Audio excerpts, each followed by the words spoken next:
Hello, everyone, and welcome to the studios here at Culpeper Media Network. My name is Jonathan Krawchuk, station manager, and it is my pleasure to welcome back to the studios an old friend, a familiar face, Miss Sheri Fink. Sheri, how are you today? I'm fantastic. It's lovely to be here again. I know, and I'm glad you said again because it's been nearly 4 years since we had the opportunity to do a story time with you, and I am extremely excited to have you here today.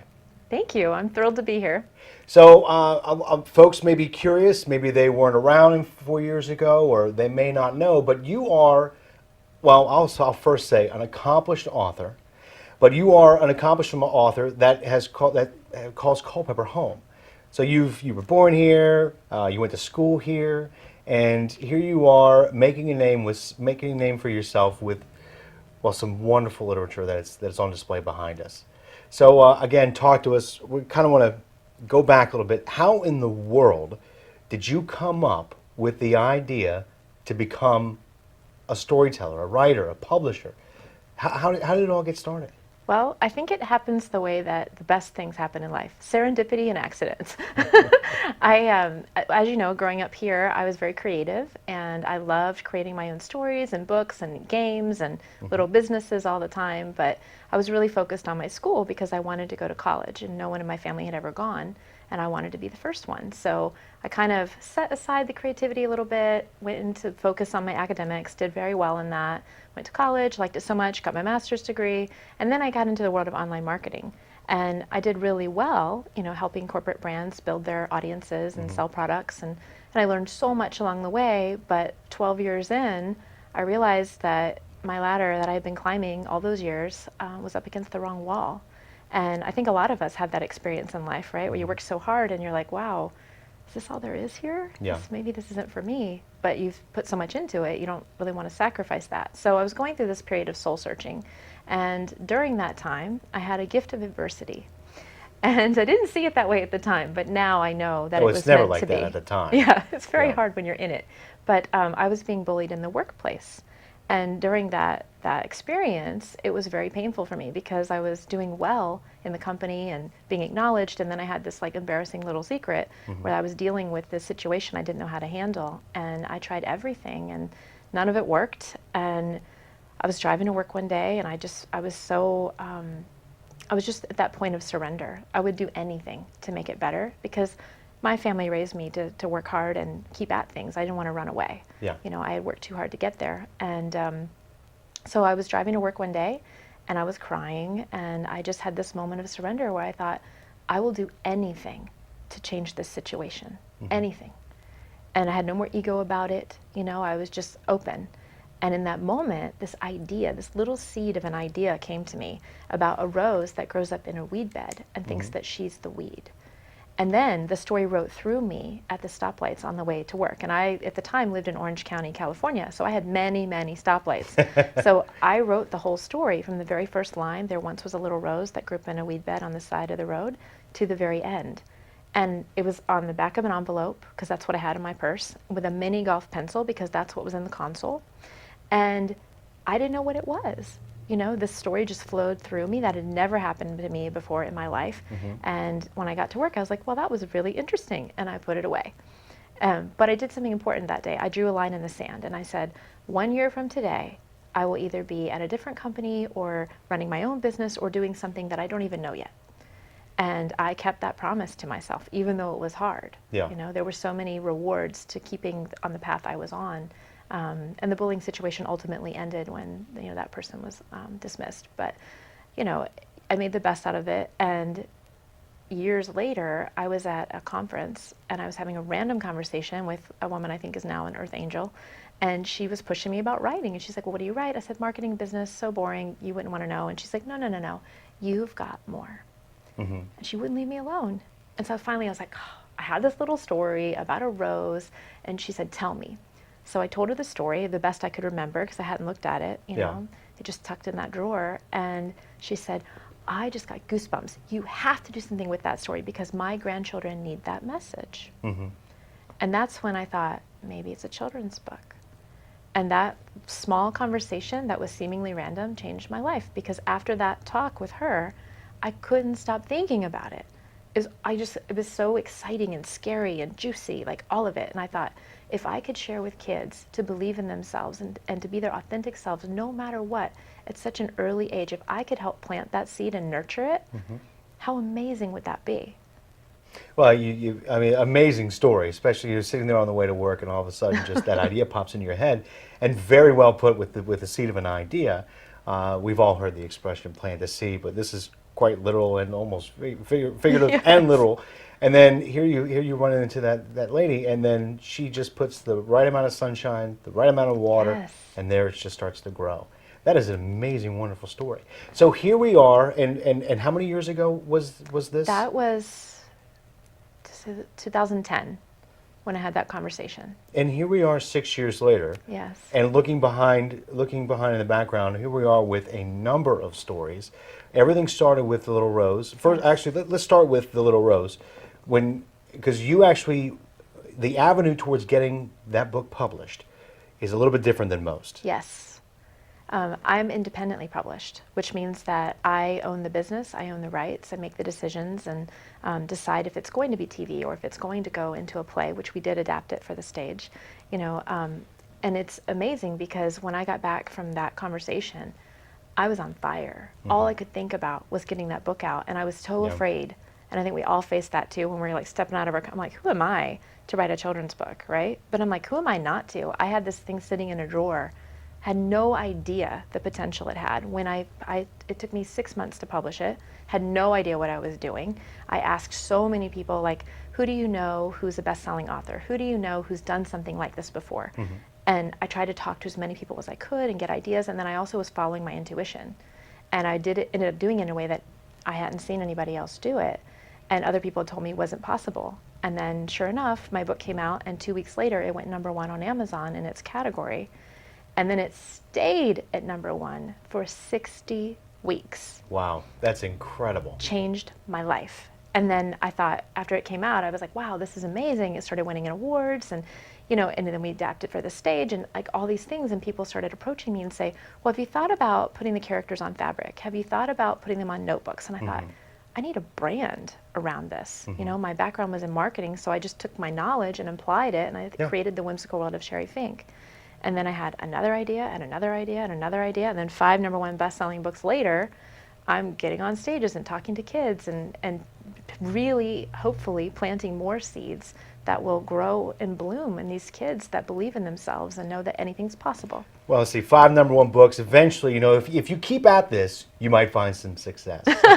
No, it's really amazing because everything started with the Little Rose. Yes. That seed got planted, and here it is, this garden that has come to fruition. I mean, we're talking about the little gnome, Little Rose, and there, more and more. In fact, it's really amazing what you've done. And looking back, talking about the adverse environment in the workplace. Even with that, your experience has really helped to shape this whimsical world of Sheri Fink. Yes, I have an amazing gift of empathy. So people are like, how do you come up with ideas that touch the hearts of kids? And I'm like, well, I really am one of them. Like, I understand. I know what it's like to go through that because I faced it as an adult. And when I tell that story, there's always people that come up to me after my talks or after my interviews and say, I'm going through that too. Grown-ups, kids, doesn't even matter the age. It's crazy that it still happens, but I think if we give each other the empowerment to know that that doesn't have to define you, that other people's opinions are irrelevant. It's about doing what brings you joy and being the light for other people. It puts the focus back where it belongs. Absolutely. Yeah, and you're talking about, whether it be, facing examples of this as an adult, as you did, but then again, turning towards the younger generation and being able to plant that seed early so that they don't become problems, and you give kids that self-confidence so they can grow up into, wonderful individuals, or more so into wonderful individuals. But I mean, in this journey that you've had over these past 6-7 years with the Whimsical World of Sheri Fink, obviously you have, when you're looking at #1 bestsellers, there is a measure of success. You see, but there has to be something.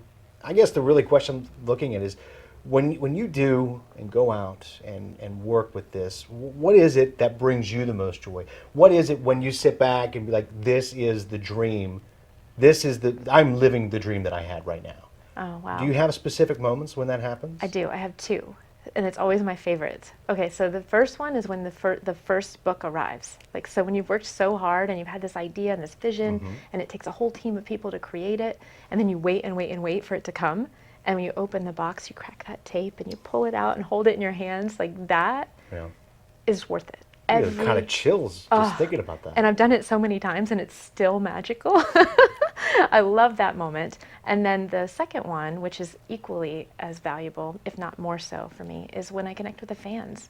When I get to go to schools and read to kids and get to go to events like at our local library. And I speak on stages too. Like I did a keynote for American Association of University Women recently.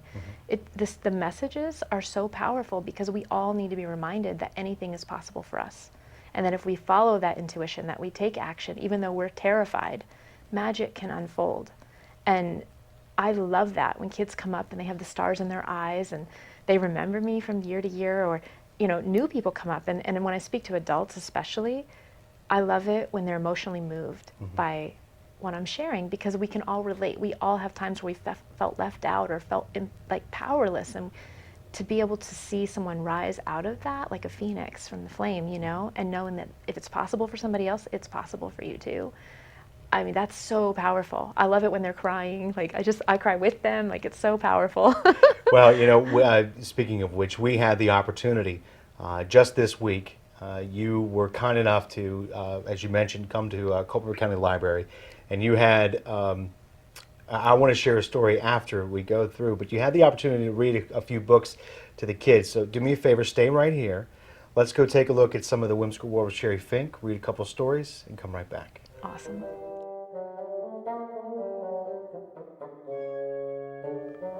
Under the shimmering surface of the turquoise ocean lived a bashful little seahorse.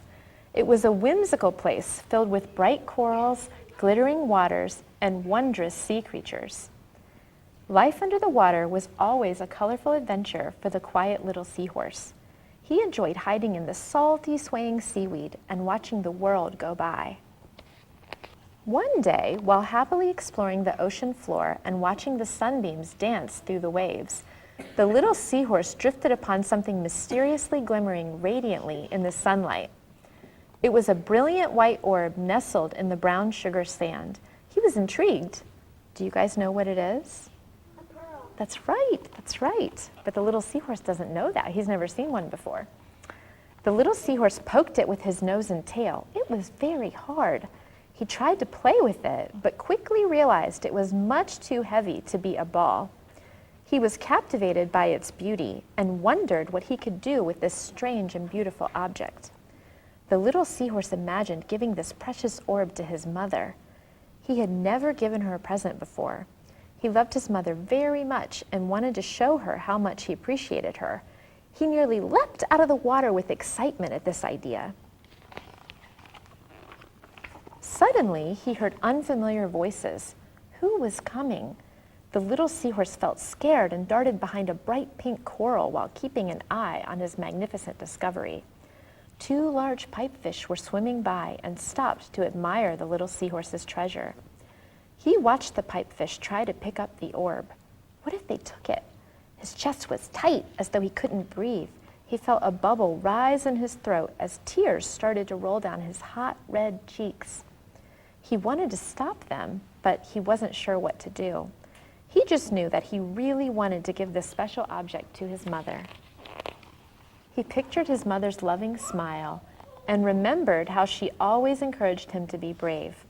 He courageously dashed out into the open water right in front of the bigger fish.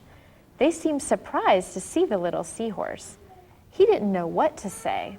He was scared to speak up for himself, but he was even more afraid of losing his wonderful prize. He felt embarrassed to be crying and started to stutter as he desperately reached for the words. He took a slow, deep breath and explained to the pipefish that he had found the shiny orb before them and that it was a present for his mother. The pipefish listened to what the little seahorse had to say. He cried as he bravely told the fish about how wonderful his mother was and how much she deserved this special gift. Touched by the little seahorse's story, the pipefish agreed it would make a fantastic present. They said that they were inspired to do something for their mothers as well. As they were saying goodbye and swimming away, the little seahorse felt relieved and happy that he had been brave. Even though they were bigger and stronger, the pipefish were really nice. The little seahorse was glad to make new friends. Then he felt panicked when he realized he had no way to move the orb on his own. Although he was afraid to ask, the little seahorse was determined to bring it home for his mother. He anxiously called out to the friendly pipefish to see if they would assist him. He could feel his little heart pounding nervously as he awaited their response. Thankfully, the fish swam back and agreed to help. It took some time to figure out how to carry it, but with creativity, teamwork, shells, and seaweed, the three of them were able to carefully transport the precious object through the cool waters toward the little seahorse's home. Along their journey, other sea creatures noticed this unusual procession and were curious about it. The object was unique and looked important. More and more fish followed the trio. Some of them even pitched in to help. Everyone wanted to see where they were taking it. At first, the little seahorse felt nervous about all of this attention. In the past, he didn't like to stand out in a crowd. And here he was at the front of this unexpected underwater parade. When they finally stopped at his home, the group gathered around to see what would happen next. The little seahorse was uncomfortable with everyone watching him, but he was also excited to present the one-of-a-kind gift to his mother. So he mustered up the courage and called for his mother to come outside. She was surprised by the colorful crowd assembled outside her front door. The little seahorse bravely presented the extraordinary orb to her in front of everyone. She knew right away, just like you guys, that it was a rare and beautiful pearl. All of the sea creatures cheered. Can we cheer? If I do, I'm going to count, okay? And then after I say 3, we're all going to cheer. 1, 2, 3. Hooray! Okay, let's do it one more time. 1, 2, 3. Hooray! Yes! The little seahorse's mother was delighted with his thoughtful gift and was even happier that her son had overcome his shyness in order to give it to her.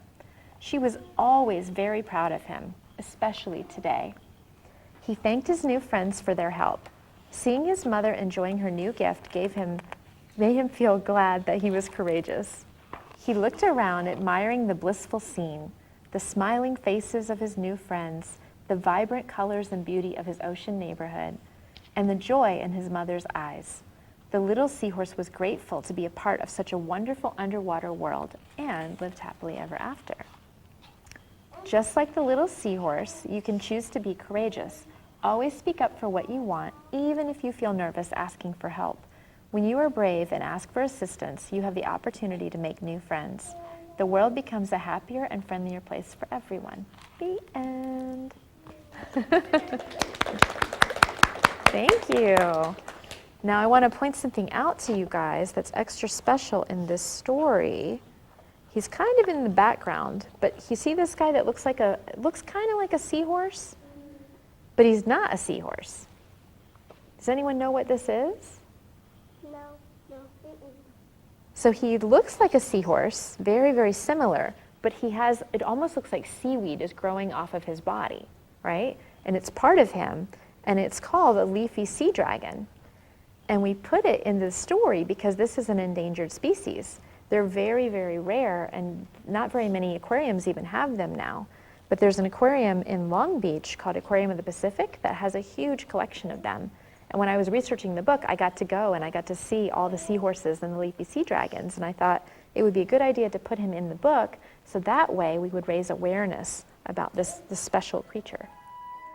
On a warm summer evening, a group of fireflies happily twinkled over a moonlit meadow. They sparkled in the night sky and danced in the darkness. The air was thick with the sweet smell of honeysuckle and the soft sound of the breeze whispering through the trees. The little firefly watched the others and wondered when she would glow as beautifully as they did. As she sat pondering by the tranquil lagoon, the little firefly was soon surrounded by her friends. They admired the glowing fireflies playing fire tag, laughing and darting along without a care in the world. The older fireflies would glow and hide, then find and chase each other. The young fireflies couldn't wait until they were glowing and could finally join the game. The little firefly loved the idea of shining her light and being grown up. When she got home at daybreak, she asked her parents when she would start glowing. They lovingly assured her that every firefly receives the gift of glow when the time is right for them. "I wish I could hurry up and glow," the little firefly said to her friend that night. "You know what happens to a firefly who doesn't glow, don't you?" her friend asked playfully. "They make you live with the June bugs." The little firefly wasn't sure if it was true, but the idea of leaving her family and friends frightened her. The little firefly gazed up into the deep, velvety night sky and hoped for the magical moment when her own light would start to shine. She dreamed of having carefree adventures and playing fire tag with her friends. One evening, the little firefly's friends began glowing. Excitement was in the air. Over the next few nights, all of the young fireflies were glowing, except her. The little firefly was the only one left without a light. The little firefly wanted to be happy for her friends, but she couldn't understand why she wasn't glowing. She didn't want everyone to think that she was still a baby. She was afraid that she would be left out. Worse, she thought she might have to leave her home forever and go live with the June bugs. The little firefly resolved not to go out and play again until she could glow like her friends. She stayed in bed for several nights pretending to be sick. When she still wasn't glowing by the third night, she felt frustrated and disheartened. Staying inside all night was boring.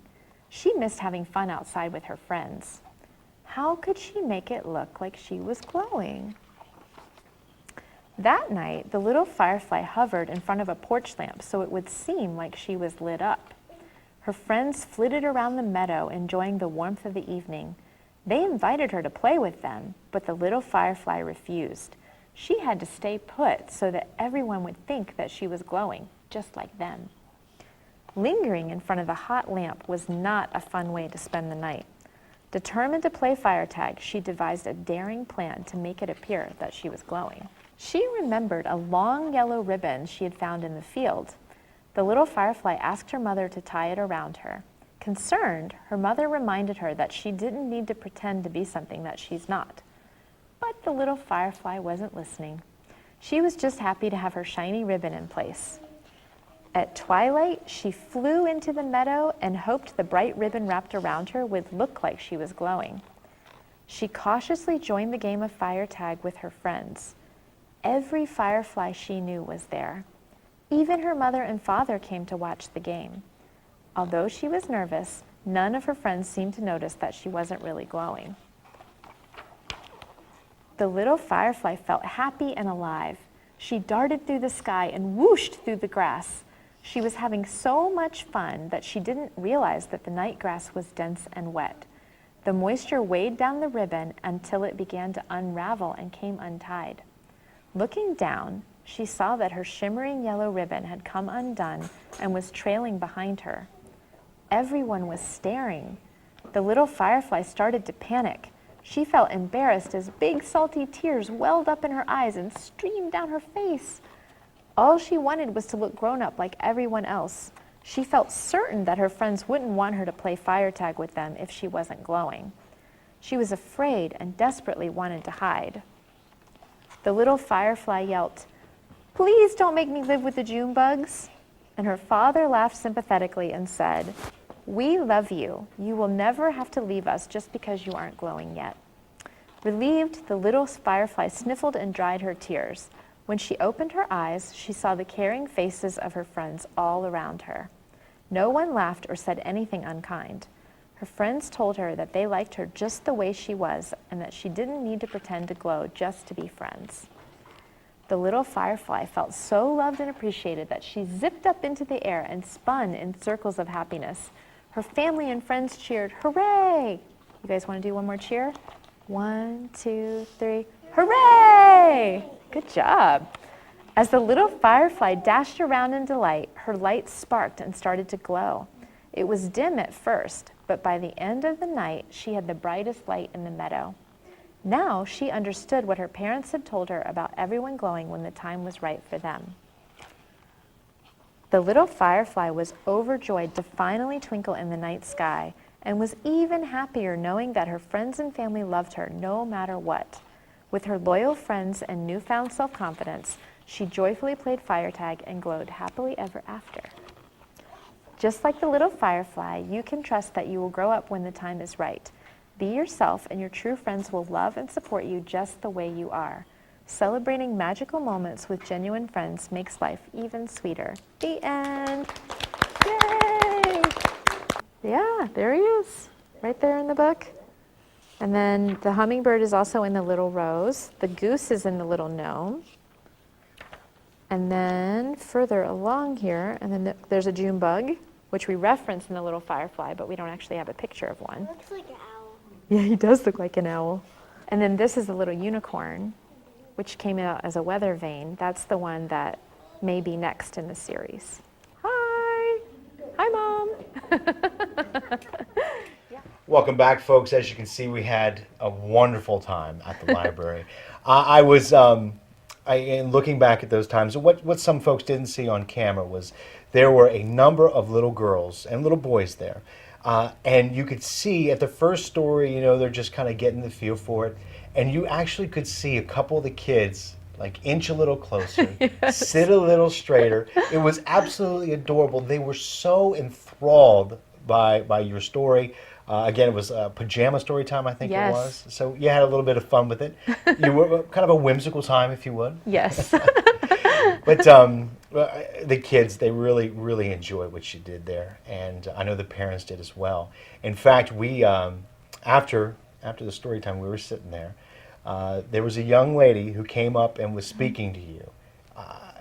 I don't know the full detail of the story because I was kind of in the background. But explain to me a little bit about that story, because you two were instantly, had a bond that was beyond words. Oh, it was amazing. The whole reading, everything was worth it just for that moment with that teenager. She had attended the reading, and she volunteers at the library, so she gets to see a lot of the events. But she was so moved by it, and it surprised me. She said she was so inspired by my words and the believing in yourself, and how it's so hard right now for teens because there's a lot of pressure.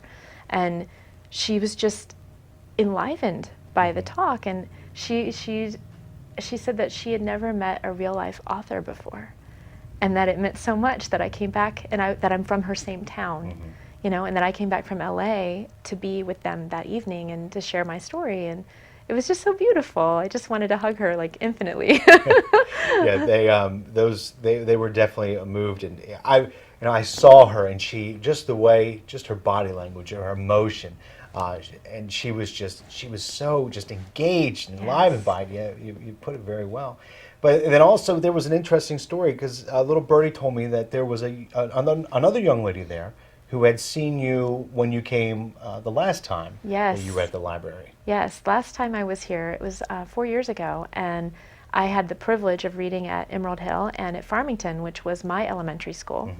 And she was just a little one there then, and she heard I was coming, and she had bought the first 2 books, and she wanted to get the next 2, and she was so excited, and she knew who I was when she walked through the door, and she bounced right up to the table afterward, and she was so excited, and it just brought tears to my eyes, So I mean, again, as we talk about kind of measuring success in different ways, you have to put those examples, those 2 examples, obviously straight up there. Oh my gosh, coming it's the home, best. seeing them. It's the best, and to be able to give it back to your hometown, that's given you so much, and it was my roots, it was my early rose garden. So Very, very nice. Very nice. I see what you did there. All right. So as we continue on, take me through all the books. Tell me. Obviously, we started with the Little Rose. Take us through the progression and where we're at now. Okay, great. Well, the little gnome is about a gnome that arrives in the garden in the summertime, and he absolutely loves it. But things start to change, and he doesn't understand the changes, so he gets a little bit grumpy, especially with the winter. And then he learns that it's the 4 seasons and to look for the good in change.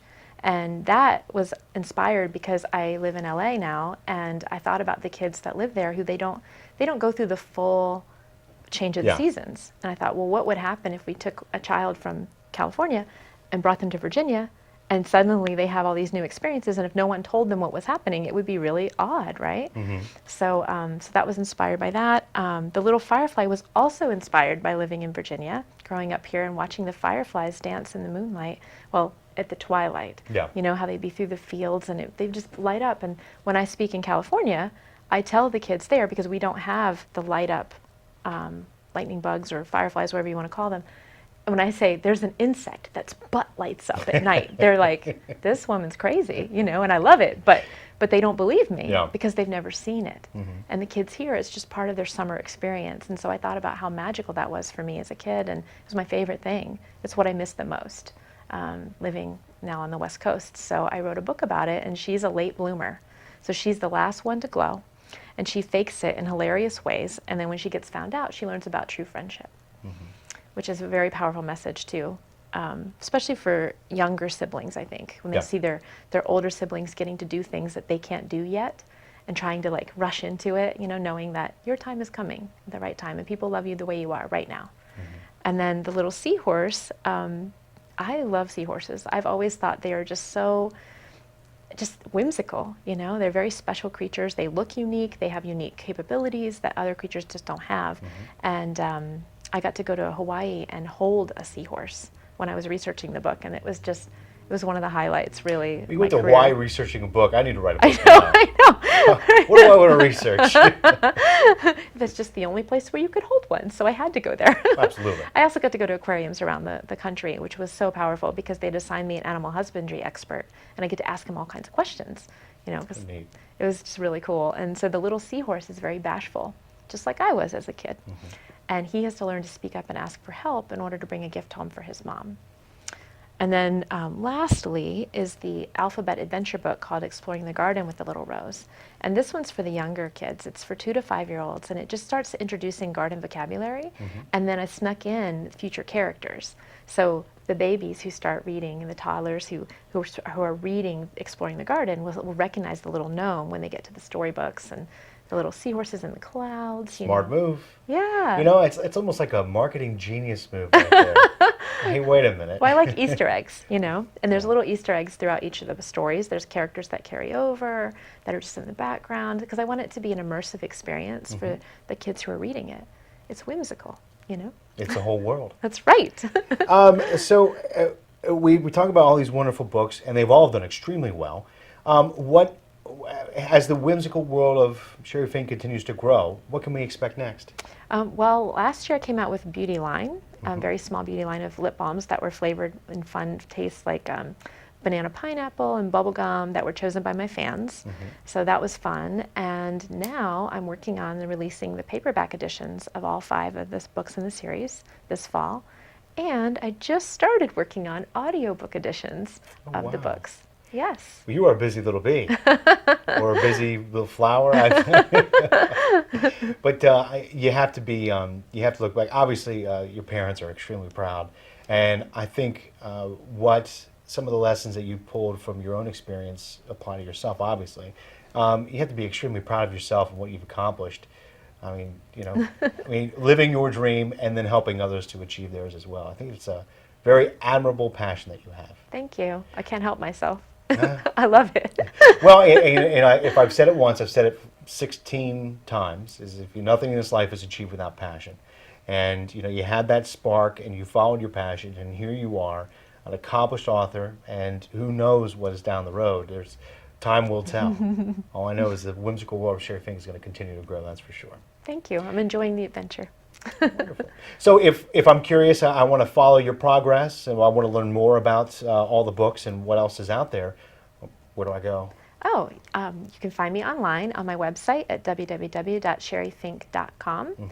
And on Facebook, I'm very responsive to my fans. I have pink hair in my profile picture, so you can easily find me there at facebook.com/SheriFinkFan. And of course, the books are available all over the place, Amazon, everywhere the books are available. And yeah, but Facebook and my website would be the best places to find me. Well, going back, before we finish up, you know, just kind of going back through some of my notes, and here you are talking about finding the good in change, about learning to be yourself, true friendship, confidence. these are important values, and I think it's wonderful that you're sharing those with the younger readers and viewers. Thank you. I think that's really great. Thank you. I think that combined with the work ethic that I learned here in Culpeper, growing up here from my family and the people around in the community, is the magic key to success. I really do. Culpeper did good, and you're doing well as well. Thank Well, you. Sheri, again, I cannot thank you enough, not only for coming to visit family and back home, but also coming and take some time with us and the kids in the area. We really appreciate it. Thank you. Thank you so much, Sheri. All right, folks. Again, if you're curious about the whimsical world of Sheri Fink, as she mentioned, log on to Facebook and check out our website and see what holds next for one of Culpeper's favorite daughters. Until we see you again at one of our next story times, you have yourselves a great day and, of course, a better tomorrow.